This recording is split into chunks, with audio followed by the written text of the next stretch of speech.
Les iba a contar. No, esa de la portada, que ahí si se fijan acá hay una viña, esta no me acuerdo qué viña es, pero aquí pueden ver los cultivos, ¿cierto? Los cuarteles que le llaman ellos, de Parras, y aquí se ven los cerros, y ustedes pueden ver que todo esto es bosque de matorral esclerófilo, que vamos a hablar un poquito de la importancia de ese ecosistema. Este un zorrito, obviamente, y aquí hay un trabajador cosechando la uva, o no sé qué está haciendo. Eso. Ya, entonces hoy día vamos a ver 4 temas principalmente. Uno que es una introducción a la dimensión humana de la conservación, que me imagino ya han hablado con Eduardo y les ha dado hartos capítulos del libro. Luego ver la relación entre comportamiento, conservación y comportamiento humano. Y teorías e investigaciones de cambio de comportamiento. Aquí principalmente nos vamos a enfocar en la teoría del comportamiento planeado y en esto que es los factores que influencian la toma de decisiones de conservación en las viñas. Esto de evaluación de talleres de educación yo creo que no lo vamos a alcanzar a ver, quizás lo podemos revisar en otra oportunidad o les puedo mandar el artículo relativo a eso, pero prefiero enfocarme en uno de estos aspectos para no alargarme tanto. Y después al final discutir un poquito sobre la responsabilidad corporativa hacia la biodiversidad. A ver, estoy moviendo aquí en las cajitas, ya. Entonces, ¿cuál es la diferencia entre conservación biológica versus ciencia? Bueno, el año 1985, Michael Zuley sacó un artículo que es como el artículo fundacional de la conservación biológica, que me imagino que lo han visto alguna vez, y que habla de que la conservación biológica es una disciplina de crisis, ¿cierto? Porque busca enfrentar la crisis de pérdida de la biodiversidad. Y es una disciplina que reúne a distintas disciplinas para abordar este desafío. Y aquí él muestra esta figura y dice, bueno, tenemos la genética, los campos de los recursos naturales, ¿cierto? La biología de la vida silvestre, de las pesquerías, de las forestales, etcétera, manejo, ciencias sociales, monitoreo, veterinaria, etcétera. Pues si ustedes se fijan, muchas de estas como eh, rayitas tienen relación con ciencias naturales, ¿cierto? Y él como que pone aquí ciencias sociales muy marginal.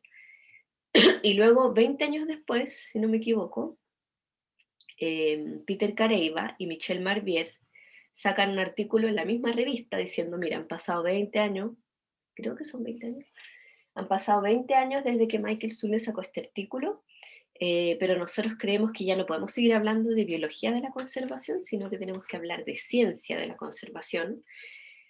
Y ahí ellos desglosan mucho más esta cajita que está, claro, esta línea que antes era tan marginal de ciencias sociales, ellos la expanden mucho más y ya hablan de lo importante que es considerar la antropología, las comunicaciones, la psicología, la sociología, etcétera, eh, como tienen mucho más protagonismo para poder abordar esta crisis de pérdida de biodiversidad, ¿cierto? Políticas públicas, éticas, y todo lo que, en el fondo, toda esta bolita pasa a formar parte de esta rayita. En el fondo, como que le da mucho más importancia a las ciencias sociales y otras disciplinas dentro de las ciencias que son necesarias desarrollar para la conservación.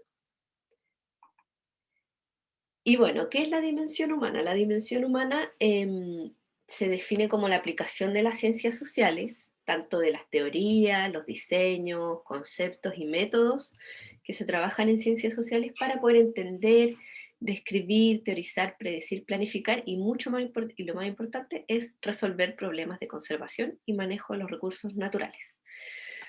Entonces, bueno, en Estados Unidos hay un gran desarrollo de las dimensiones humanas, en Europa también, pero yo diría que en Estados Unidos ha surgido fuertemente por el tema de la interacción con vida silvestre, el manejo de lobos en el norte, etcétera. Y hay pocos artículos o libros en español de Dimensión Humana.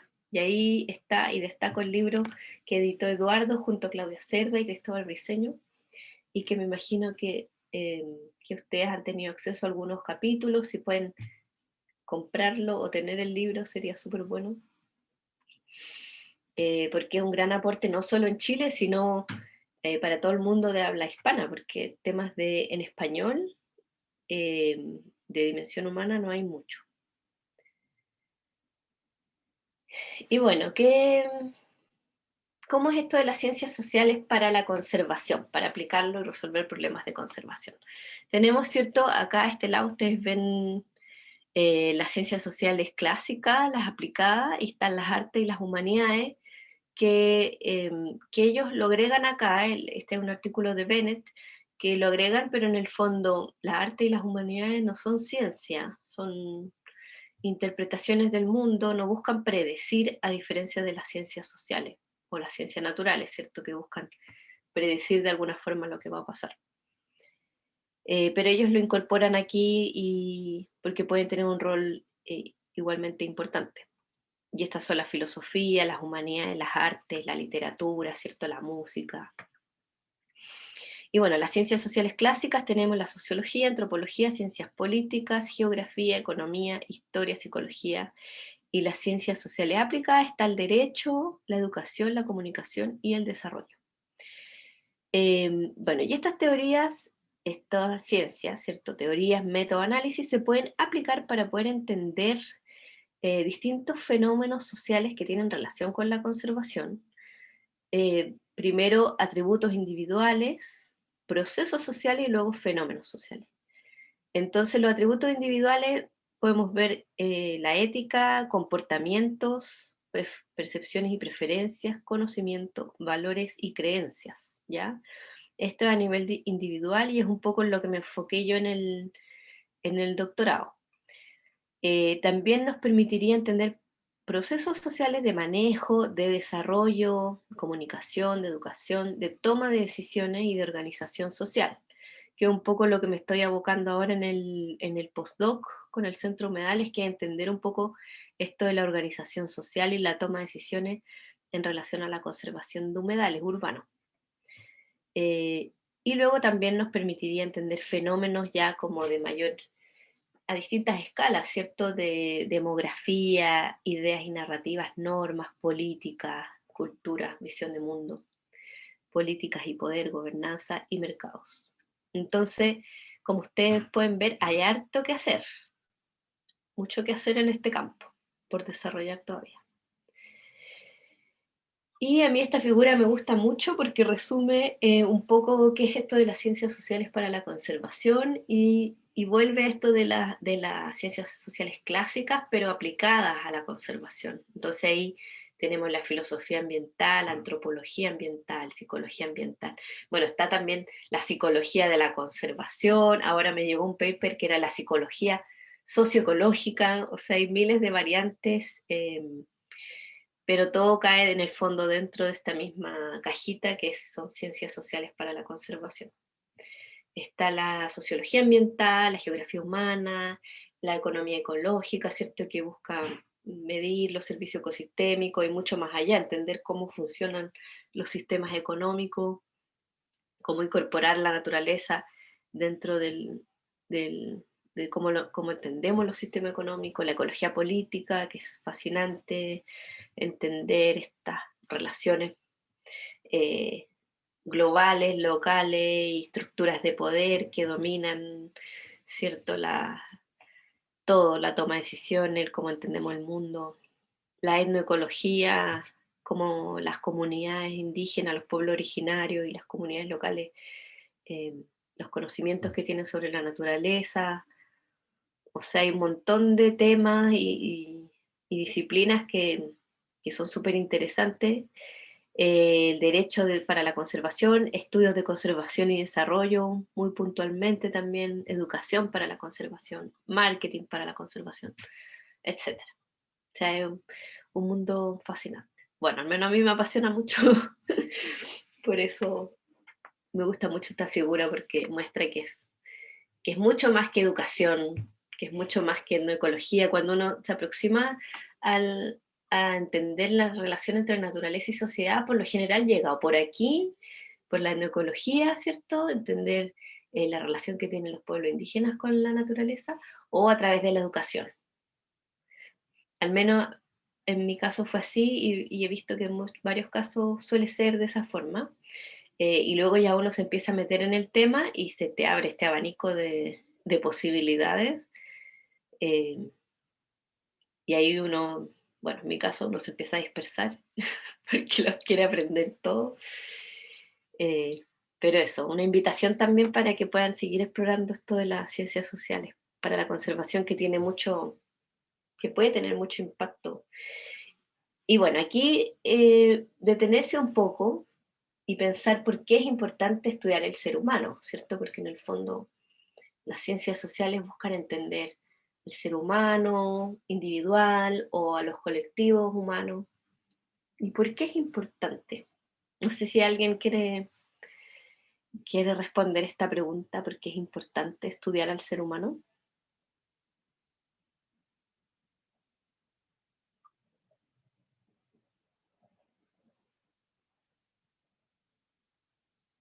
Me imagino que igual desde el punto de vista de la conservación, igual, o sea, se entiende que estamos en un contexto súper, se me olvidó la palabra, como, pero como que todo gira en torno a los humanos. Entonces, creo que obviamente es importante entender cómo a los humanos y en el fondo estamos intentando conservar desde un punto de vista que gira en torno a los humanos. No sé si me explico. Ujú. Sí, sí, se entiende. Gracias, Fernanda.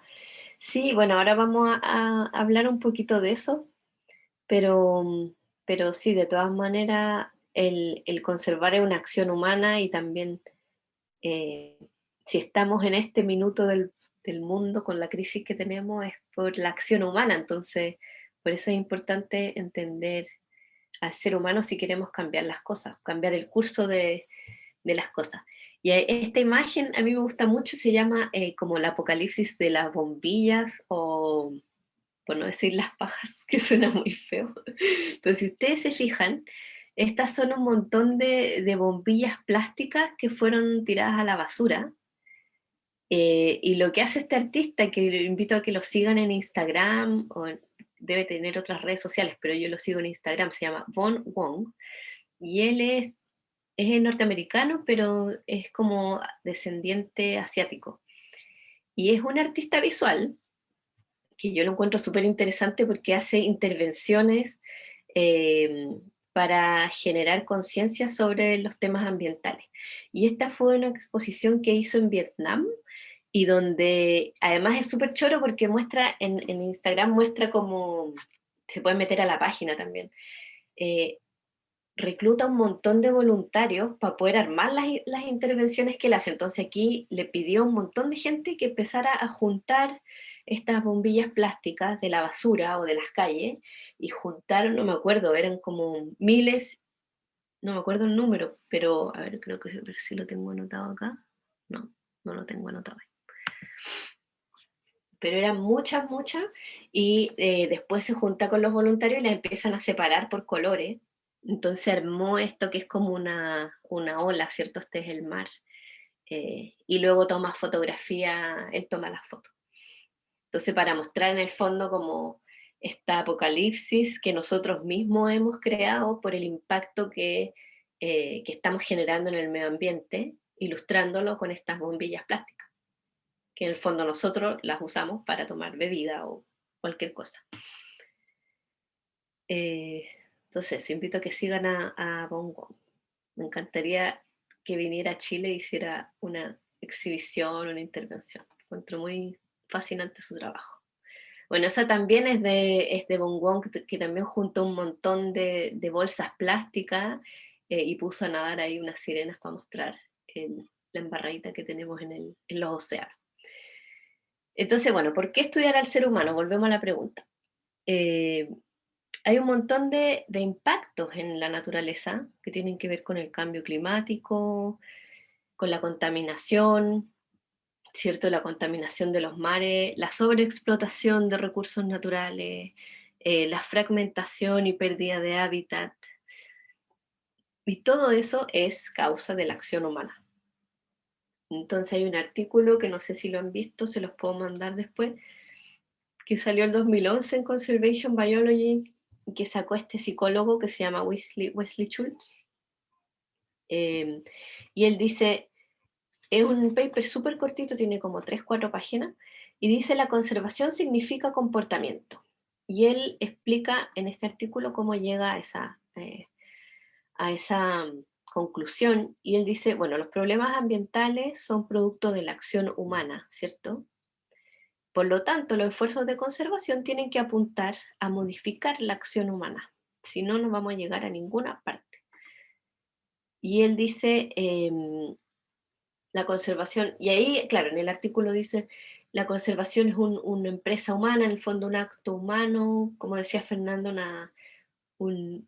una concepción del ser humano, pero Schultz va más allá y dice, bueno, la conservación es una meta que solo puede ser alcanzada cambiando comportamientos.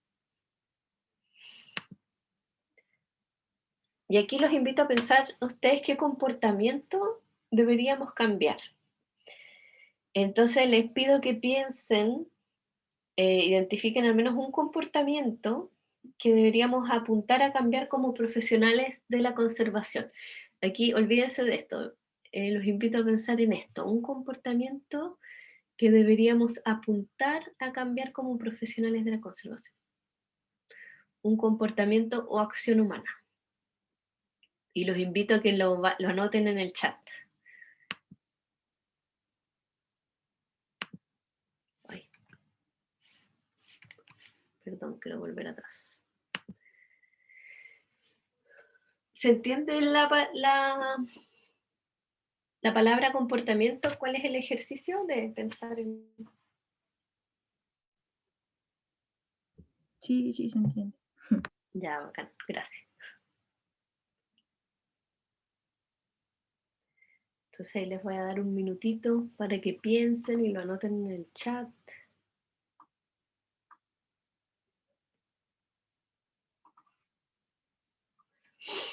Piensen en comportamientos de consumo, comportamientos de humanos que tienen que ver con el día a día, comportamientos de las empresas también.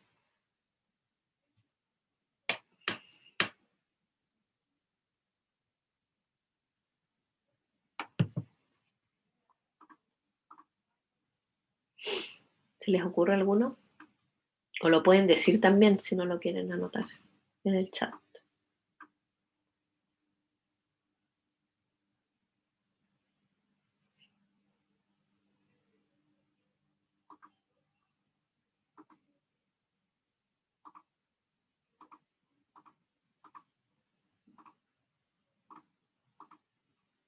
Ay, a ver, uno.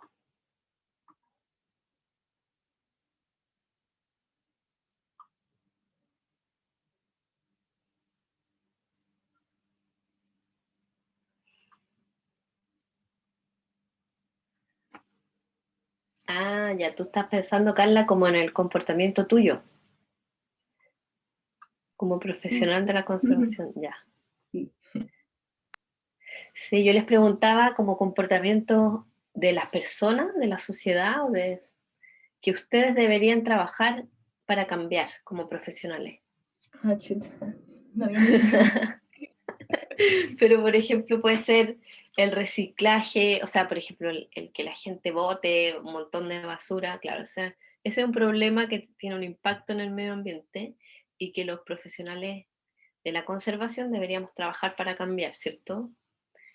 El consumo quizás excesivo de recursos eh, que genera todos los otros impactos que eso tiene, cambio climático, eh, pérdida de hábitat. Pero tú decías esto de ver las especies nativas como algo positivo, y las especies exóticas como algo negativo. Sí, bueno, a todos nos pasa también. A mí también me pasa de ver las especies como algo dañino. Ya, bueno, sigamos adelante y ahí vamos a ir aclarando el tema del comportamiento. Piensen que el comportamiento es una acción, algo concreto que yo hago. Y aquí María también puso otra acción que es comportamiento, que es desligarse de empresas contaminantes. Lo mejor que podemos hacer es unirnos a ellas para mejorar sus prácticas, claro. Ser consumidores responsables, ¿cierto? De repente uno compra, me pasa, mi papá es súper consumista y compra sin ver de dónde viene el producto, quién lo hace, cómo son las prácticas de esa empresa. Entonces, de repente, con el solo hecho de estar más consciente de lo que uno consume y de dónde viene y cuál es el impacto que tiene la producción de ese producto, uno ya puede mejorar un poco las cosas, no del todo, ¿cierto? Porque es mucho más complejo que eso, pero por ahí va.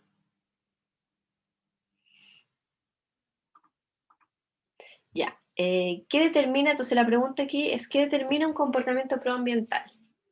Y esto es clave porque uno tiende a pensar desde la inocencia de las ciencias naturales, donde yo fui criada, al menos yo estudié biología ambiental en la Universidad de Chile, y después ya me metí en estos temas más interdisciplinarios y de ciencias sociales, pero me tuve que ir a Estados Unidos para aprenderlo.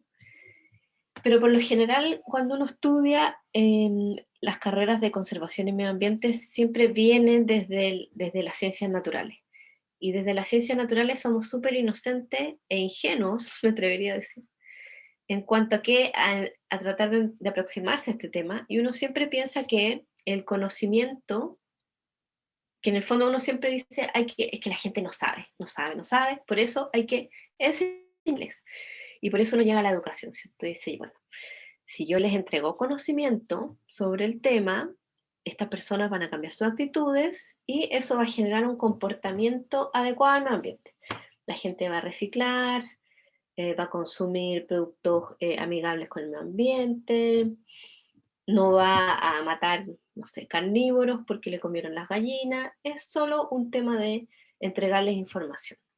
Eso es lo que nos han hecho creer desde nuestra tierna infancia. Pero los estudios psicológicos muestran consistentemente que aumentar el conocimiento a través de la educación no genera cambios de comportamiento. Entonces, olvídense de este modelo, que es el modelo, este es el modelo más básico de cambio de comportamiento, que se le denomina de déficit de información y que, claro, en algunos casos puede que funcione, pero por lo general no. La mente humana es muy compleja y no necesariamente teniendo información uno va a cambiar su actuar. Y aquí les voy a mostrar un ejemplo súper concreto. Ustedes saben que las bolsas plásticas tienen la embarrada en el mar, en el océano, y que las tortugas marinas tienden a confundir estas bolsas con su alimento, que son las medusas. Entonces aquí dice, usted ve la diferencia, ¿cierto?, entre medusas y bolsas plásticas, pero una tortuga no. Entonces las tortugas se comen estas bolsas plásticas y bueno, ya se imaginarán todo lo que eso genera en las tortugas marinas. Bueno, yo tenía una compañera del doctorado que se llama la Jamie McCrae, y la Jamie, que sale aquí en esta foto, muy estupendosa, la Jamie estudiaba tortugas marinas. Y al igual que yo, estudió biología primero, se enamoró de las tortugas y dijo, yo necesito salvar este animal, estos animales, así que ya, tengo que aprender dimensión humana y por eso yo la conocí, porque éramos compañeras de laboratorio y ella estudiaba cómo las ordenanzas en las playas de Florida, porque había que cambiar la luz, ¿cierto?, para que las tortugas puedan desovar. Entonces estudiaba un poco cómo los emprendimientos turísticos adherían a estas ordenanzas, municipales para bajar la luz y que las tortugas pudieran venir. Bueno, esto era un tema súper interesante. Pero ella que, o sea,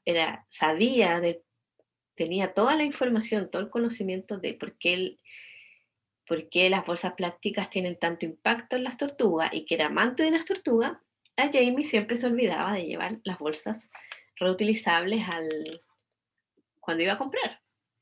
Entonces no era un tema de conocimiento, claramente, sino que era un tema de hábitos. Entonces ella descubrió que una forma de que no se le olvidaran era tan simple como tener en su llavero del auto una bolsita que dijera chiquitita, así, como no te olvides, porque ella llevaba las bolsas en el auto, pero se le quedaban como en la parte de atrás, en la maleta. Entonces bajaba al supermercado y cuando ya estaba por comprar, se daba cuenta que no tenía sus bolsas. Entonces no se le ocurrió nada mejor que poner una bolsita chiquitita en el llavero, entonces cada vez que se bajaba del auto veía la bolsita y decía, ah, ya me tengo que acordar de las bolsas reutilizables. Y era algo súper simple y que no tenía que ver con conocimiento. Bueno, entonces hay varias teorías e investigaciones que buscan entender esto del cambio de comportamiento, ¿ya?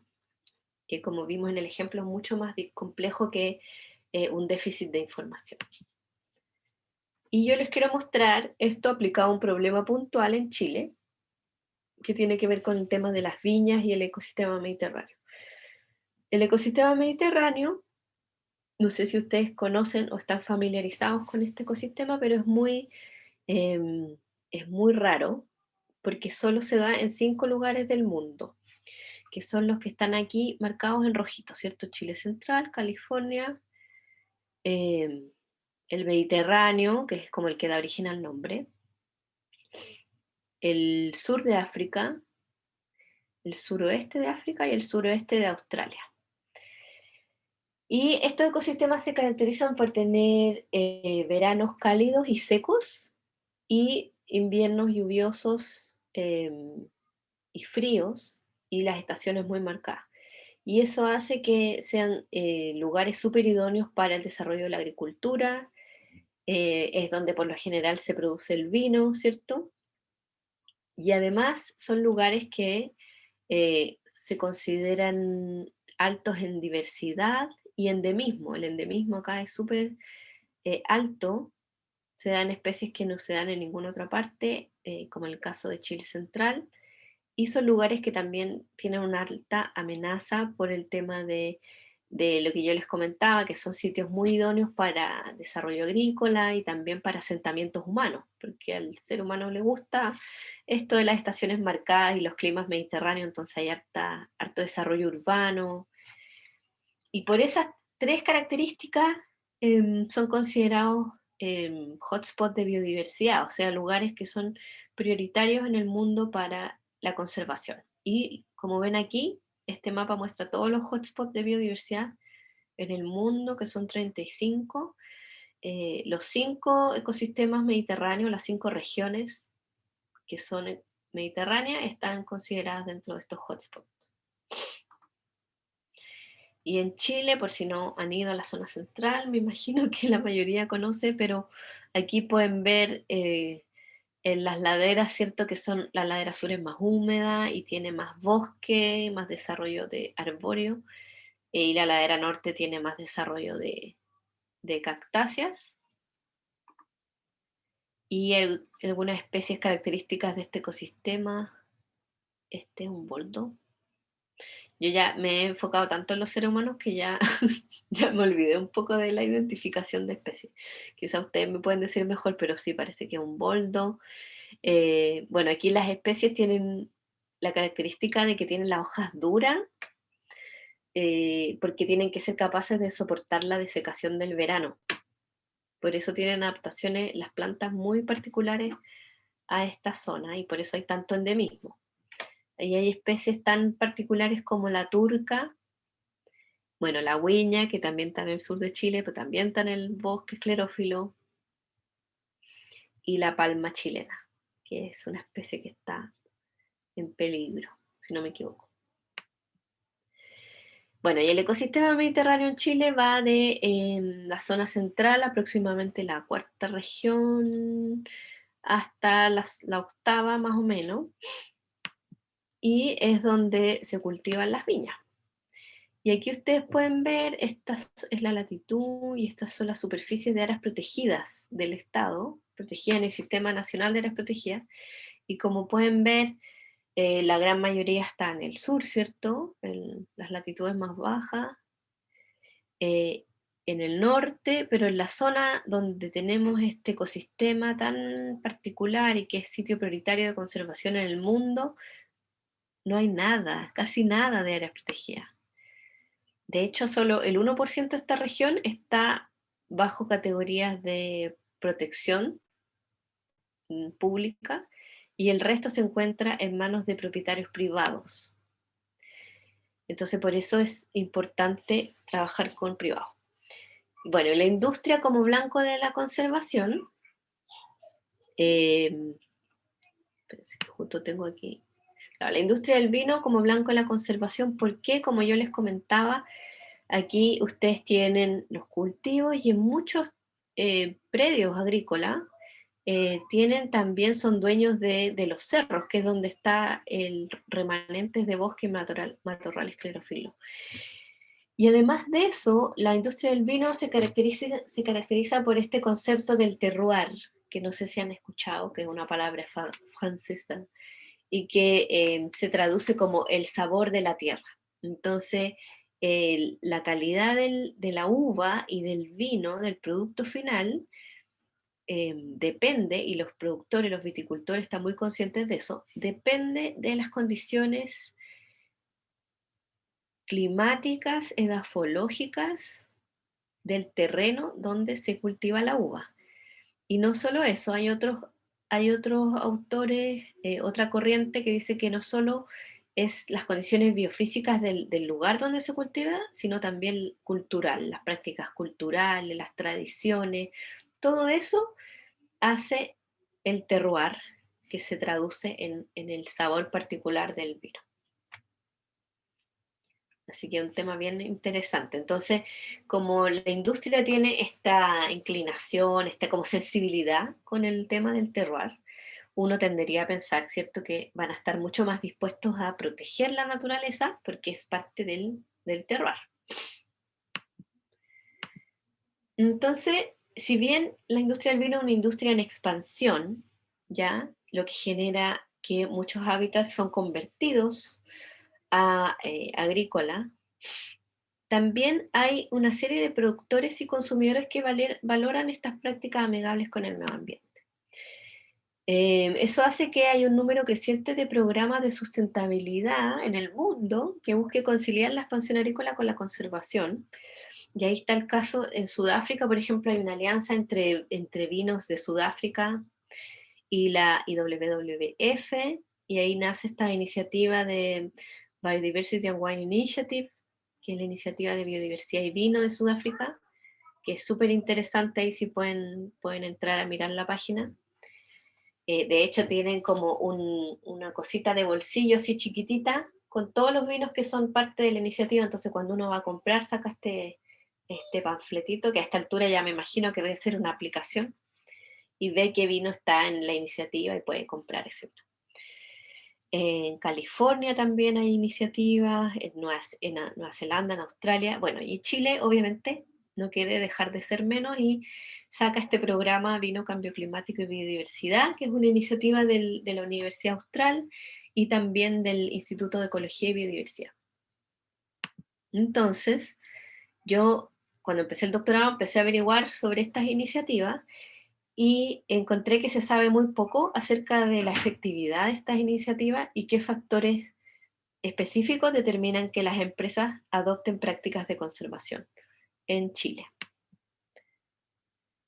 ¿Y por qué es importante evaluar la efectividad de las intervenciones? Es importante porque ustedes saben que los recursos en conservación son súper escasos. Entonces, con los pocos recursos que tenemos que avanzar lo más posible en las metas de conservación. Por eso es importante evaluar la efectividad. Y por otro lado, la mayoría de las evaluaciones miden las hectáreas protegidas. Dicen, ah, pero mira, tenemos tantas hectáreas protegidas, tanto territorio bajo protección con iniciativas de conservación privada, pero no se sabe nada de cuáles son los factores que subyacen la participación y las decisiones de las personas. ¿Qué está detrás de todas esas áreas protegidas? Y eso es súper importante para asegurar la sostenibilidad en el tiempo de estas iniciativas, ¿ya? Porque hoy en día tenemos un montón de hectáreas protegidas, súper bien, pero ¿cómo hacemos para mantenerlo en el tiempo, para que aumente, para que realmente sea eh, sustentable? Entonces, por eso es muy importante entender qué hay detrás de esas decisiones. Entonces ahí yo me pregunté tres cosas. Uno, si la participación en un programa de conservación influye en las actitudes y comportamientos de los viticultores. ¿Qué tan efectivas son las intervenciones educativas en fomentar acciones de conservación en las viñas? ¿Y cuáles son los factores que explican y predicen la adopción de prácticas de conservación en la industria? Entonces yo hoy día les voy a mostrar brevemente la respuesta a la pregunta 1, pero estas son las cosas que yo me pregunté y pude responder de alguna forma usando esta aproximación, ¿cierto?, de ciencias sociales para la conservación. Entonces, en el primer estudio, yo quería entender un poco los factores que influyen en las decisiones de los viticultores sobre la conservación de la biodiversidad y si estos factores eran distintos entre viñas asociadas al programa Vino, Cambio Climático y Biodiversidad, son las siglas BCCB, y las viñas no expuestas al programa. Entonces, primero que nada, yo quería entender la adopción de prácticas de conservación. ¿Y qué entendemos por prácticas de conservación? Son prácticas que uno implementa en el campo y que permiten la coexistencia con la vida silvestre. Uno puede tener desde áreas protegidas, ¿cierto? Cercar lugares, dejar lugares exclusivos de protección o de restauración, pero también uno puede tener corredores biológicos, puede tener árboles nativos dentro de estos cuarteles, perchas para las aves, casas nido, proteger los cursos de agua y la ribera, etc. Y si uno tiene áreas de conservación, ¿cierto? Hay que evitar el ingreso de ganado y de animales domésticos para poder proteger efectivamente esa zona o que se restaure. Y aquí, por ejemplo, tienen árboles nativos en una viña, dejan algunos árboles nativos dentro de los cuarteles o ponen estas casitas anideras. Entonces aquí yo usé la teoría del comportamiento planeado, pero la versión organizacional. Entonces se adapta un poco esta teoría a las organizaciones. Y aquí tenemos, bueno, el comportamiento corporativo de conservación, así le llamé al comportamiento, que era la adopción de 15 prácticas que definimos con el programa Albino, que son ideales que las viñas adopten.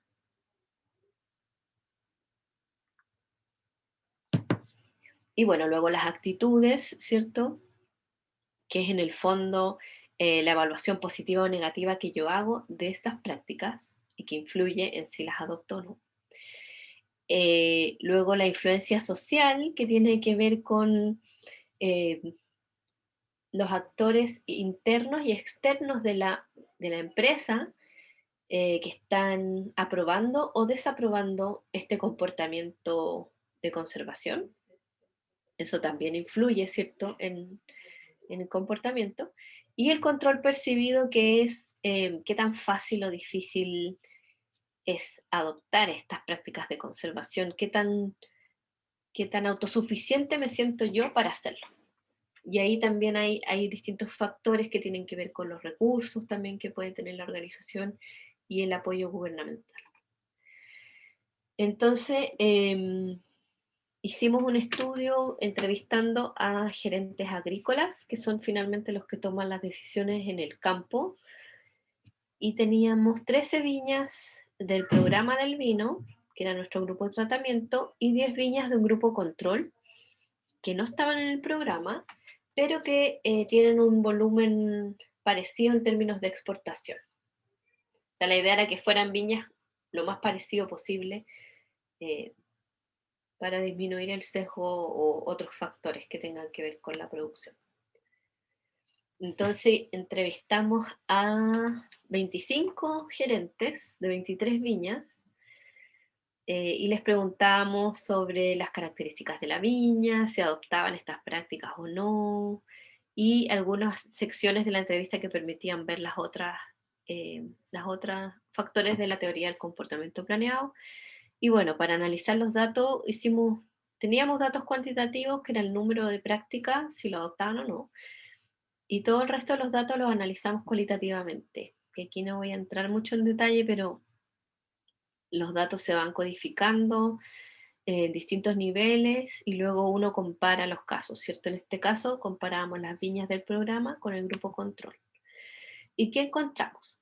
Encontramos, aquí ustedes pueden ver el número de prácticas de conservación, y aquí están las viñas asociadas al programa y las viñas del grupo control. Las viñas asociadas al programa adoptaban en promedio 11,3 prácticas y el control 9,3 también, más o menos. Y hay diferencias significativas, o sea, las viñas del programa adoptan más prácticas estadísticamente significativas del grupo control, aunque la diferencia no es tanta, son solo 2 prácticas, si ustedes ven acá. Y cuando vemos el detalle, aquí tenemos todas las prácticas y las viñas en morado, las que son del programa, y el grupo control en naranjo. Y este es el porcentaje de viñas. Entonces, aquí las prácticas que hacen la diferencia era el manejo integrado de plagas, el manejo de especies exóticas, que era significativamente más realizado por las viñas del programa. Y claro, no eran muchas, son esas 2, pero también es interesante ver, por ejemplo, que en la exclusión de ganado, no hay ninguna viña del grupo control que excluya al ganado de sus áreas protegidas. Porque muchas, si ustedes se fijan acá, muchas dicen tener áreas de protección, pero solo las viñas del programa están excluyendo al ganado. La diferencia no es significativa, pero ahí hay una tendencia interesante. Y bueno, yo les pregunto, sí. Que quería preguntarte si Uh-huh. lo que se evalúa en el gráfico, en los comportamientos de conservación, o sea, es que como las del programa en el fondo como que realizan más como de este tipo de comportamientos. Quería saber si lo que se evaluaba en el gráfico en el fondo era como por encima de lo que el mismo programa les exige como para darle esta certificación. Ah, ya, es que ya, en primer lugar, el programa no certifica, no es una certificación, es como Ya. una iniciativa en el cual la viña dice: yo quiero formar parte de este programa, y recibe asesoría, es como ser parte de un club, pero no tiene un sello. Ya. Ahora, entonces el programa no tiene exigencias, pero sí como sugerencia, les sugerimos que adopten estas prácticas. Ya. Entonces, por eso no todas las viñas, si bien son del programa, no todas hacen todo, porque no es una obligación. Entonces yo les preguntaba si adoptaban estas prácticas o no. Ya, súper. Que me había Ahora, quedado, ¿perdón? que me había quedado esa duda. Ya. Sí, qué bueno que la preguntaste, porque yo no lo aclaré tampoco. Ahora, lo que es interesante, que gracias a este programa surgió porque Vinos de Chile tiene una certificación sustentable. Em, pero hasta hace un par de años esa certificación no consideraba temas de biodiversidad, consideraba manejo de residuos, manejo del agua, pero no temas de conservación biológica. Eh, y el programa siempre se acercó a Vinos de Chile para decirle que introdujeran en el fondo estas prácticas de conservación en el Código de Sustentabilidad, y Vinos de Chile no los pescaba, no pescaba el programa, hasta que las viñas que eran miembros del programa, que también son miembros de Vinos de Chile, porque es una asociación gremial, se dio cuenta de lo importante que era este tema y empezó a motivar internamente a Vinos de Chile, decir: oye, deberíamos incluir esto en el Código de Sustentabilidad. Y gracias a esa presión de las viñas interna, Vinos de Chile volvió como el perro arrepentido al programa del vino y le dijo: oye, ya ayúdennos, porque queremos meter el tema de la biodiversidad en el Código de Sustentabilidad. Y hoy en día el Código de Sustentabilidad tiene una parte de biodiversidad. Entonces ahora muchas viñas que se quieren certificar sí necesitan implementar estas prácticas. Ah, súper, qué bacán. Sí, Gracias. súper bacán.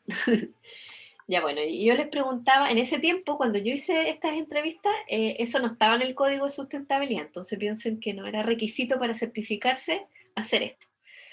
Ahora, yo les preguntaba, bueno, ¿qué ventajas ven ustedes de implementar estas prácticas de conservación?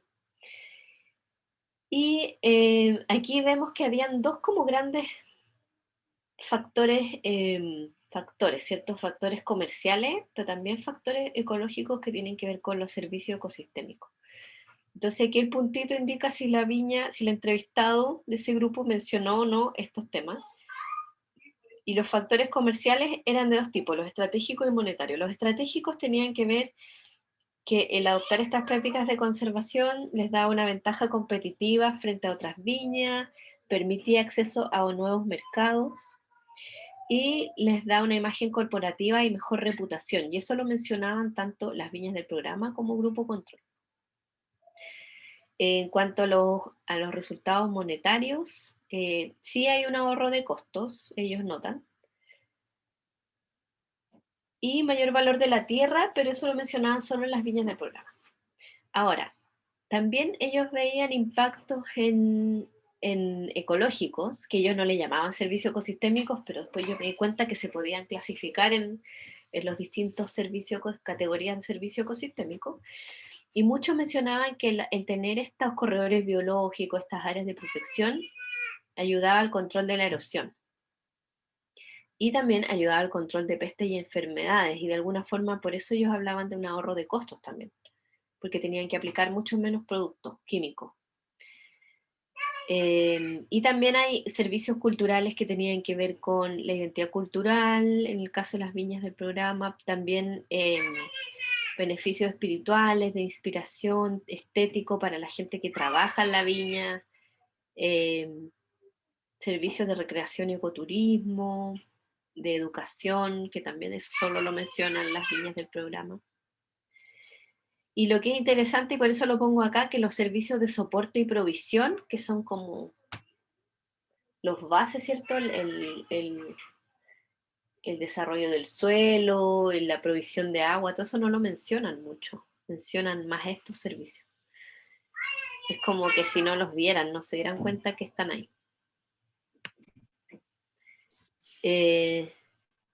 ¿Alguna pregunta? Identidad cultural, recreación. Hernán, ¿tenías una pregunta o no? No, disculpe, tenía el audio abierto. Ah, ya. Perdón. Ya. Pero si ustedes se fijan, no hay mucha diferencia entre las viñas del programa y el Grupo Control. O sea, algunas, pero todos más o menos mencionan las mismas cosas. Hay más diferencia acá, como en los servicios culturales. Y luego yo les preguntaba por desventajas, como ya, cosas negativas de hacer conservación. Y ahí mencionaban menos desventajas, que son estas de aquí para arriba. Esta es otra cosa, otras motivaciones. Y las desventajas tenían que ver con el costo de las prácticas de conservación, que obviamente tienen menos tierra para cultivar, el costo de oportunidad, la tenencia de la tierra. Aquí las viñas del programa, algunos entrevistados mencionaron que, hablo de entrevistados, no entrevistadas, entrevistades, porque yo creo que el 90% eran hombres. Me tocó entrevistar a una sola mujer. Hablaban de la pérdida de derechos de propiedad, que tenían miedo de cómo formalizar estas áreas de protección y perder los derechos de propiedad. Pero era como solo una suposición, pero podía ser una desventaja importante. Y lo otro que mencionaban era que las prácticas de manejo se hacían más complejas. Por ejemplo, esto de tener el árbol dentro de los cuarteles era un cacho porque hace que la maquinaria no pueda pasar, se tengan que dar la vuelta, entonces al final tienen que gastar más benzina, más tiempo. Eso, con respecto a esa práctica, era la más mencionada, pero habían otras que tenían como problemas más logísticos, operativos. Ahora, también habían desventajas ecológicas porque muchos mencionaban que había una suerte de competencia por el agua y los nutrientes entre la biodiversidad nativa y los cultivos. También existe como esta creencia de que hay mayor riesgo de incendio si tú no dejas entrar al ganado a las áreas de protección porque crece el pasto, este pasto chico y que eso genera incendio y que eventualmente también hay plaga de ratones. Pero también habían, si bien habían ventajas y desventajas de conservar la biodiversidad en el predio, también habían otras motivaciones para conservar y que tenían que ver con que en muchos lugares la tierra no es factible de explotar, sobre todo en los cerros, que es mucho más difícil por la pendiente. Entonces era factible hacerlo porque no iban a cultivar en esos cerros. También algunas viñas decían que en realidad no querían crecer más, que no había interés en producir, en cultivar más, entonces no tenían problemas como con dejar esas hectáreas sin tocar. Y por otro lado, algunos mencionaban esto de las normas personales, ¿cierto? Como esta, que es una obligación moral, proteger la naturaleza, es lo correcto, es lo que hay que hacer. Y también me tocó entrevistar a hartos viticultores jóvenes y ellos decían que era un desafío para esta nueva generación. Lo tomaban como un desafío de tenemos que producir y conservar al mismo tiempo. ¿Cómo lo hacemos? Era como entretenido poder pensar y era un desafío, entonces lo aceptaban, contentos. Ya, entonces bueno, vimos que en las actitudes ahí no hay mucha diferencia, ambos mencionan un poco las mismas ventajas y desventajas, pero lo interesante se pone aquí cuando entramos a picar en la segunda cajita de la teoría del comportamiento planeado, que es la influencia social. Y aquí podemos ver el grupo control, que yo les preguntaba quiénes influenciaban la adopción de estas prácticas. Dentro de la organización, ellos mencionan al dueño, que es muy importante, finalmente es el que corta el queque, ¿cierto? Y los clientes, los consumidores. Pero si les preguntábamos lo mismo al programa, mencionaban casi lo mismo, pero aparecían un montón de personajes más. Tararán, aparecían socios, área de sustentabilidad, el administrador de campo, el enólogo, el área I+D, gerentes. Y ahí era súper interesante que en algunas viñas me pasó que mencionaban personas con nombre y apellido. Me decían, es que fulanito Pérez, fulanita no sé cuánto, huevea todo el día para que hagamos esto. Entonces, bueno, el N es súper bajo, pero me hizo pensar lo importante que es tener líderes dentro de la empresa que estén ahí como hinchando para que la empresa haga algo. De hecho, había una viña que estuvo en el programa, se salió y después volvió, y yo le pregunté por qué habían como interrumpido su participación, y me dijo, no, es que la fulanita estuvo de postnatal y por eso suspendimos. Entonces, en el fondo, ellos estaban en el programa por esa persona, con nombre y apellido. Y luego, cuando ya volvió, volvieron al programa. Entonces, ahí es súper clave la importancia de los líderes, ¿cierto? Estos líderes internos. ¿Sí? Y cuando yo le... ¿Sí? Perdón. Que me llama la atención, o sea, como, ¿por qué pasaba que las viñas que están en el programa tenían como más personal especializado? Los... Mm, Ujú. buena pregunta, porque claro, tienen área de sustentabilidad. O sea, no es que las viñas del grupo control no tengan estas áreas, sino que piensen que esta es la respuesta a la pregunta, ¿quiénes dentro de la empresa están influenciando para que ustedes adopten prácticas de conservación? Entonces, en el Ya. caso de las viñas control me mencionan menos personas y en el programa del vino me mencionan más personajes y más áreas. O sea, no es que el grupo control, estas viñas no tengan área de sustentabilidad. En algunos casos no tenían, pero en algunos casos sí, pero no la mencionaban. Entonces acá había mucho más presión social interna para hacer conservación. Ahí me quedó más claro. Gracias. Okay, ya. Y cuando les preguntaba por presiones externas, o sea, fuera de la empresa, mencionaban, el Grupo Control mencionó harto Vinos de Chile, que era como un referente para hacer esto, el gobierno, algunos productores europeos, como le copiamos a este, lo vi en tal lugar en Europa, y turistas. Y cuando le hacía la misma pregunta al programa El Vino, mencionaban esos mismos casos, pero también mencionan más. O sea, en el fondo, las viñas asociadas al programa del vino tienen más presión social para adoptar prácticas, tanto interna como externamente. Y ahí mencionan, en negrita son como los, porque después yo les preguntaba cuál era el más como determinante, el que a ellos más les importaba como complacer de alguna forma, o el que más había determinado la adopción de estas prácticas. Y ahí mencionaban el programa del vino, de que sí había influenciado harto como la adopción de práctica. Profe, ¿Sí? ¿hay algún estudio que diga que los consumidores prefieran más los vinos dentro del programa del vino? ¿O no? Bueno, no hay, pero se podría Ah, hacer. No hay ningún estudio que, al menos que yo conozca en Chile, que hable de preferencias de consumidores. ya, No. gracias. Seguramente si uno se mete en la literatura como más enológica debe haber, pero no sé si con este énfasis de viñas que protegen o no protegen la naturaleza. Pero podría ser un bonito estudio. Y después yo les preguntaba sobre el factor del control percibido, ¿cierto? Que tan fácil o difícil es hacer estas prácticas de conservación. Ahí yo les preguntaba qué barreras se habían enfrentado al implementar estas prácticas de conservación, o si no lo hacían, como que, ¿por qué no lo hacían? ¿Cuáles eran las limitantes? Y ahí surgieron varias cosas, y si ustedes se fijan, las, como contrario a lo que yo tenía, a mi hipótesis, yo esperaba que las viñas del programa tuvieran más control sobre el comportamiento y por lo tanto percibieran menos barreras. Y pasó todo lo contrario. Las viñas del programa percibieron muchos más limitantes que las viñas del grupo control. Entonces ellos encontraban, por ejemplo, que sí, pues tenían barreras de recursos económicos porque se necesitan recursos monetarios, tenían limitantes de recursos humanos, de tiempo, eh, cosas sociales como falta de conciencia ambiental en los trabajadores, falta de motivación interna o externa, incluso ellos mismos decían, pucha, en realidad yo soy la limitante porque podría hacer mucho más. Otro que me pareció interesante hablaba del activismo ambiental, decía que el activismo ambiental era una barrera, como el ver a esta gente tan así como defensora del medio ambiente, como que les daba susto.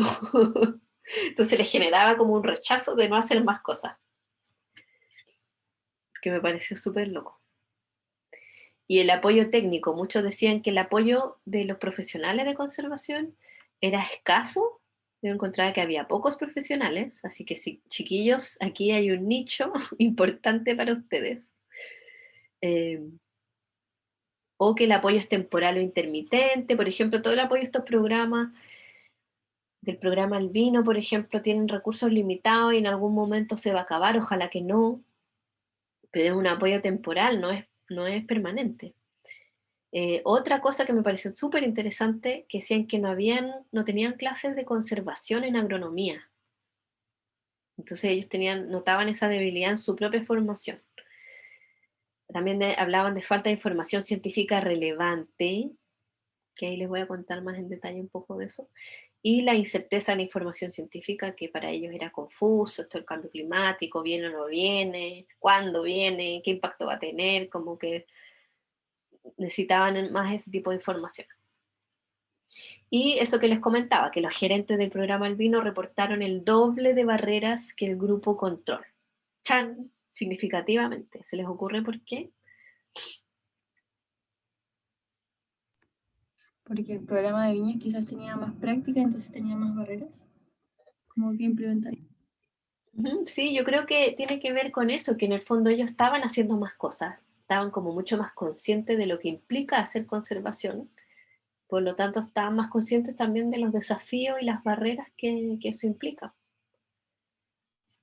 No quiere decir que no lo vayan a hacer o que les impida hacerlo, pero estaban mucho más conscientes de lo difícil que es, versus que el grupo control no hacía tanto, entonces no percibían tantas barreras. Y aquí algunas citas que me parecieron interesantes. Disculpen que están pasando la aspiradora en mi casa. Pero bueno, cosas del teletrabajo.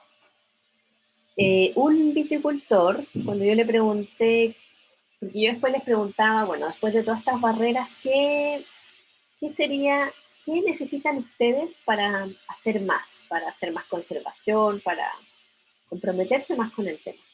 Y un viticultor me dijo, mira, si las prácticas de conservación estuvieran claramente probadas, sería más fácil. Y otro me dijo que te demuestren que en tantos años vas a producir menos o más, o te va a cambiar el vino. Y si la calidad es menor el vino, te lo van a pagar menos. O sea, probar que todas estas cosas que son bonitos deseos, efectivamente sean impactos en el negocio. Porque yo digo, las viñas son negocio. ¡Chan! Eso me pareció súper como fuerte, o sea, rudo, pero es la realidad, pues en el fondo yo me decía, nosotros no somos una ONG de conservación, entonces necesitamos saber que todas estas cosas que suenan tan bonito, efectivamente tienen un impacto en el negocio. Claro, y ahí yo me puse a pensar que todos los estudios que hacen la gente que hace conservación se preocupa de evaluar las aves, no sé, las plantas, etcétera, pero en realidad quizás deberíamos estar estudiando esto, ¿cierto? ¿Cuál es el impacto en el negocio? Para realmente convencerlos y que hagan cosas. Porque en el fondo a ellos no les sirve nada de que le digamos, mira, tenéis un montón de aves más por hacer conservación. Ya, ¿y eso qué implica en términos de calidad del vino, de producción? Eso es lo que ellos necesitan saber para poder seguir haciendo conservación. Ahí Eduardo dice, de hecho es una crítica fuerte a nuestra disciplina en términos de que sabemos los diagnósticos, pero no la efectividad de lo que proponemos, claro, evaluar las prácticas de conservación. Pero igual, Porque profe, ellos, ¿sí? que igual pasa el tema de que la conservación requiere tiempo y generalmente las personas que tienen sus negocios quieren tener como ganancias rápidas. Sí, pues de todas maneras, el cortoplacismo. Entonces por ahí creo que Eh, igual baja el tema de ser tajante, como lo menciona ahí el caballero. sí, sí, ¿Marce? de todas maneras. ¿Puedo meter la ¿Sí? cuchara un segundín? Sí, dale Eduardo nomás. Sí, porque en el fondo eso que plantean es un tremendo tema y que de hecho hoy día está súper reconocido a nivel internacional. El grupo de Cambridge la lleva harto con eso, Sutherland, Ujú, que han planteado que, claro, la conservación te llena de diagnóstico, pero que no está puesto a prueba la mayoría de las cosas que sugerimos. Y de hecho la evidencia de conservación en muchos casos es muy débil. ujú, De hecho, hay un grupo ahora que se llama el Conservation Evidence, que lo lleva a la Universidad de Cambridge, que lo que está haciendo es justamente evaluar la efectividad de las medidas que se manejan. Y si uno se fija en la literatura, en los papers, usualmente es un paper que muestra el efecto de una plantación forestal sobre los pájaros, como tú decías bien, o el ujú, efecto de los claro. perros sobre los pudú, para tirarme el palo solo, ¿cierto? Ujú, O qué sé yo, por el efecto de las viñas sobre la diversidad de microorganismos, o etcétera, etcétera. Pero cuando llega a qué se hace, es la discusión del mismo paper, que en realidad muchas veces la discusión no está basada en poner a prueba las alternativas, porque en realidad la discusión es la opinión y cómo interpretamos nuestra información, pero en realidad no hemos evaluado si sirve o no sirve la medida que estamos proponiendo, y en eso no es muy científico, agrego, ¿cierto? Entonces, y si algo aprendimos de las enfermedades, y siempre uso el mismo ejemplo, es que sabemos que fumar causa cáncer, ujú, pero dejar de fumar no cura el cáncer. Entonces, no fumar previene el cáncer, pero una vez que tienes cáncer, dejar de fumar no va a hacer que te cures. Y eso implica que a veces el diagnóstico de un problema no es la solución del problema. Y en conservación caemos muchísimo en eso de decir, bueno, el problema lo causó A, entonces sacamos A, se resuelve el problema. Y en muchos casos no es así. Entonces, eso yo por lo menos cuando veo esas críticas o esos comentarios que como barrera, lo veo como una autocrítica que como disciplina, profesión, área científica tenemos que autohacer, ¿no? Es decir, ¿sabes qué más? Hemos generado un montón de diagnósticos, pero no hemos evaluado mucho las alternativas. Y es como que uno fuera el médico y te diga, sí, estás enfermo, ¿qué hago? Saca el virus, ¿cierto? sepo, Pero sin diagnosticarte el tratamiento, o mejora tu ujú, alimentación, sí, pero tienes un virus, ¿cachai? Entonces el virus no se va a ir o la bacteria no se va a ir, ¿por qué cambias tu alimentación? Es too late. Y eso es una crítica súper fuerte y muy interesante, porque es cruda, pero es real. Y es un Sí. desafío profesional, concuerdo totalmente con la Marce, es un desafío profesional gigante para ustedes porque es un área son áreas que todavía poco desarrolladas, hay que tener ojo que de repente, a mí por lo menos mi formación siendo veterinario, me cargó todos los ramos de producción uno por uno, y resulta que hoy día miro en perspectiva y los ramos de producción terminaron siendo súper importantes en mi formación, aunque yo los habría eliminado todos de la mañana. porque, porque en el fondo me permitió entender un poquito más los sistemas productivos e incluso en muchos casos darse cuenta que sugerencias que damos en conservación muchas veces no sirven, porque buena onda decir que la vaca se queda en tal espacio, pero resulta que una vaca necesita una cierta cantidad de materia seca para poder comer. Entonces, si decidimos meter, alguna vez escuché una sugerencia brillante en conservación, plantean meter como 80 vacas de 5 hectáreas, y resulta que en 5 hectáreas silvopastoreo más encima, y en una hectárea de pradera buena te cabe una vaca por hectárea año. Ujú. Entonces, y eso no es un problema de voluntad, es un problema que no hay comida para la vaca en 5 hectáreas. Entonces, Sí. entonces, eso es un temón que realmente creo que tenemos que tomar ese Sí, desafío que está ahí, pues. sí, po.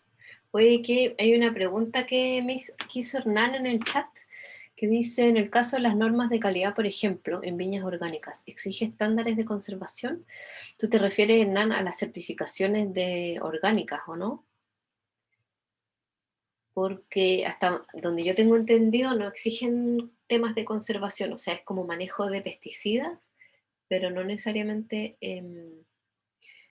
prácticas de biodiversidad, tener áreas protegidas, corredores biológicos, eso, corredores biológicos no sé, pero no hay, no es tan así tan directo. Ahora sí, las viñas orgánicas son más sensibles y por lo general todas adoptaban prácticas de conservación, como, pero no porque los exigiera la certificación, sino porque era como que una cosa llevaba a la otra, me decían ellos. Y ahí ya me queda poquito.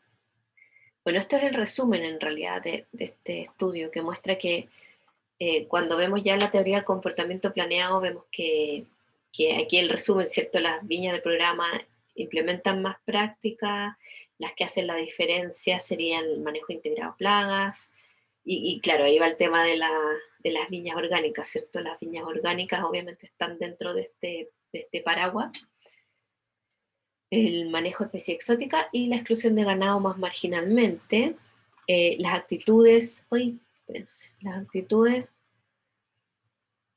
no lo tengo en blanco porque era muy parecida. La actitud, acuérdense que era la evaluación positiva o negativa, que yo de alguna forma la indagué a través de las ventajas y desventajas de hacer conservación. Y eran muy parecidas a las que mencionaba el grupo control con el grupo de las viñas. Habían ciertas diferencias, pero no eran sutiles. Versus cuando uno veía realmente qué pasaba con la influencia social, que había mucha más presión organizacional, externa, en las viñas del programa, y el control percibido también, ¿cierto? Que habían el grupo tratamiento de las viñas percibe muchas más barreras respecto al tema. Y a modo de discusión, bueno, las diferencias entre estas presiones sociales y el control percibido ayudarían a explicar estas diferencias en comportamiento, no así las actitudes. La conexión entre conservación, terroir y calidad del vino no es clara. Eso se nota cuando ellos no mencionan servicios ecosistémicos de soporte, de mantención, que son los que están detrás del terroir, ¿cierto?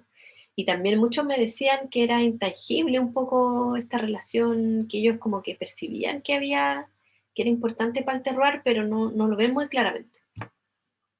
Entonces estas investigaciones que fortalezcan ese link, que no son nada fáciles, ¿cierto? Son súper importantes. Y estas presiones sociales internas y la estructura de toma de decisiones que yo les comentaba, estos líderes que están de repente presionando y que están como detrás de la toma de decisiones, juegan un rol clave en la adopción de prácticas de conservación. Y también lo otro interesante es que este estudio revela esta naturaleza multidimensional de motivaciones y barreras para la conservación en las viñas.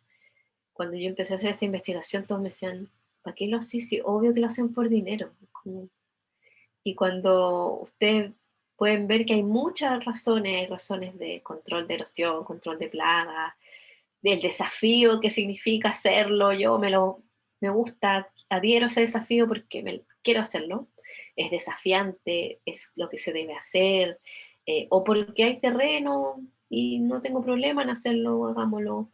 Hay muchas motivaciones, no es porque gano plata. Y de hecho esa era la motivación que no funcionaba, porque muchos me decían, nosotros no ganamos, no podemos cobrar más por hacer esto, no podemos, accedemos a mercado, nos mejora la imagen, pero no entra más cash a la empresa, necesariamente. Así que es súper interesante abordar estas preguntas a pesar de los prejuicios. A ver, quería ver el chat. Carla dice que las prácticas que hacían las niñas del programa, que no hacían las del grupo control, requerían más recursos, ¿o por qué no las hacían? Bueno, por ejemplo, el manejo de especie invasora era una práctica que no hacía el grupo control, no lo hacía porque no tenía ni idea, no les costaba mucho reconocer la diferencia entre especies nativas y exóticas. De hecho, uno de los viticultores del grupo control me dijo, no, si tenemos áreas protegidas, esto de acá, y eran puros pinos. Y yo digo, eso no es un área protegida. Entonces no sabían. Y las viñas del grupo tratamiento del programa me decían, nosotros no sabíamos de especie exótica invasora y lo aprendimos con el programa. Entonces, no necesariamente son más caras, sino que esa en particular no la conocían las del grupo control. Así que no necesariamente es un tema de recursos. Gracias. De nada. Así que sí, la falta de recursos no necesariamente era un tema. Todos tenían falta de recursos, eso era claro. Todo era un tema invertir en esto, pero yo creo que el tema de la presión social, que puede ser, que ahí este estudio no lo puedo determinar, pero puede ser producto del programa o puede ser producto de otras cosas también, los mismos consumidores. Bueno, y esto que les contaba de las viñas que cierto, en esta interacción del programa del vino y las viñas asociadas, se pudo llegar a Vinos de Chile y incorporar este tema en el Código de Sustentabilidad. Y bueno, el desafío ahora es como influir en el Ministerio de Medio Ambiente, en el Ministerio de Agricultura, para poder incorporar estos temas. Y eso, ya para ir terminando, porque me alargué un poquito, quería mostrarles este artículo que se los puedo mandar y que habla del comportamiento corporativo en conservación y cómo usar la ciencia y la conservación para avanzar esta biodiversidad corporativa.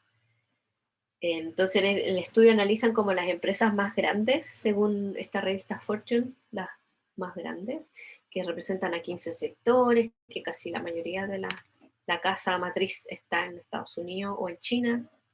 Ahí habla de las ganancias y todos los empleados. Y aquí, ¿qué evaluaron? Aquí está justo la cosita del Zoom, acá no puedo ver. Claro, hablan de los reportes de sustentabilidad y muestran los con estrellita, son aquellos reportes que muestran compromisos de biodiversidad que son específicos, medibles y acotados en el tiempo.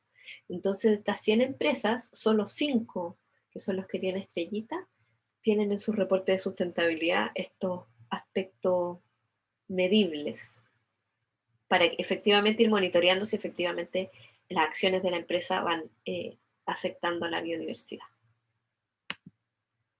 Y aquí lo que me pareció interesante del artículo, que era lo que les quería mostrar, eran todas las cosas que pueden hacer las empresas para trabajar en temas de conservación, que tienen que ver con manejo de impactos, prevención de impactos, protección y restauración, monitoreo, educación y participación e inversión. Entonces, manejo de impactos, ahí está todo el tema de la aproximación de manejo, los impactos ambientales, cómo se manejan los impactos ambientales y cómo se evalúan estos impactos al capital natural. La prevención de los impactos, cuál es la fuente de los recursos o de otros insumos para la producción, el evitar las áreas protegidas, el impacto en las áreas protegidas, evitar el impacto en la especie amenazada, todo lo que tiene que ver con protección y restauración activa, ¿cierto? Restaurar, proteger, áreas, el monitoreo, monitorear los impactos, la restauración o la conservación. Todo lo que pueden hacer también en términos de educación y participación, alianzas externas, involucrar a la comunidad, involucrar al personal y a los proveedores. Y en inversión, las empresas pueden eventualmente apoyar investigaciones de conservación, invertir en acciones de conservación de otras organizaciones, no necesariamente de ellos mismos. Sino, no sé, por ejemplo, que el 10% de las ventas vaya a WCS, WWF o alguna iniciativa en particular. Por ejemplo, esta viña, que es una viña neozelandesa, apoyaban, decían que con las ventas estaban contribuyendo a la conservación de este pajarito que se llama mojua, que es una especie nativa de Nueva Zelanda.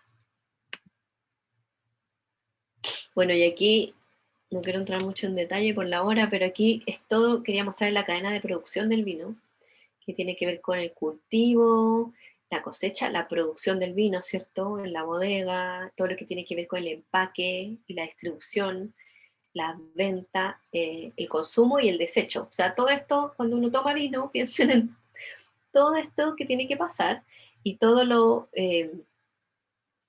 que entra al sistema para que esto suceda, desde cosas naturales y humanas, o sea, desde hasta la expertise del enólogo, el sol, agua, necesitamos suelo, clima, maquinaria. Aquí, en este caso, era la familia McLellan, que era como los dueños de este vino, los productores. Después, el proceso de producción, agua, se necesita mucha agua, electricidad, etc. Y esto es todo lo que sale, en el fondo, los impactos que tenemos, pérdida de biodiversidad, erosión de suelo, degradación, etc.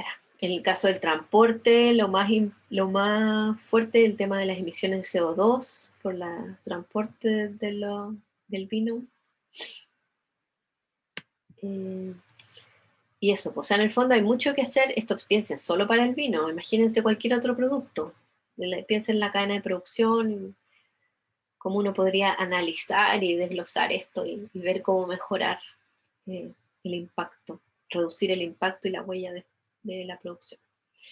Bueno, y en resumen, las teorías de cambio de comportamiento nos pueden ayudar a entender, en este caso la teoría del comportamiento planeado nos ayuda a entender por qué los viticultores hacen o no hacen conservación, y así pensar en estrategias para fomentar estos cambios de comportamiento.